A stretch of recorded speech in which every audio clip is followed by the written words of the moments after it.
आजच्या ब्लॉगची सुरुवात ही अबीरच्या हॉस्पिटलपासूनच झाली. तुम्ही सर्व विचार करत असाल की बाळाच्या डोक्याला ही पट्टी कसली? तर काल अबीर जरा 2 मिनिटाचं दुर्लक्ष झालं आणि माझा अबीर जरा पडून गेला, तर डोक्याला थोडीशी कोच पडली आहे.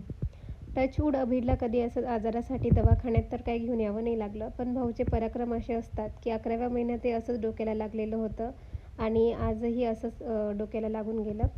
तर हे काल लागलेलं आहे. तर आज ड्रेसिंगला घेऊन आलो होतो आम्ही त्याला. डॉक्टरांनी काल त्याची जखम चिपकवून दिली आणि आज ड्रेसिंगसाठी बोलवलेलं होतं. लहान मुलं त्यांचं दुखणं असं छान विसरून जातात. पण माझं बाळ ड्रेसिंगच्या वेळेस बऱ्यापैकी रडलं. डॉक्टर बघितले की त्याला आता रडूच यायला लागतं. आधीच सुरुवात करून देतो तो आणि सुदैवाने जखम कोरडी निघाली आणि घरी आल्यानंतर छान त्याला औषधं गोळ्या देऊन, खाऊ-पिऊ घालून, अंघोळ घालून छान झोपवून दिलं. झोपतो तेवढाच काय तो शांत दिसतो.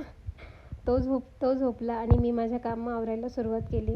तो जेव्हा जागा असतो आता तर मी रिस्कच घेत नाही की तो खेळत असताना त्याच्याजवळच उभी राहते आणि आज आई-पप्पाही नव्हते. आई-पप्पाही मळ्यात गेलेले होते.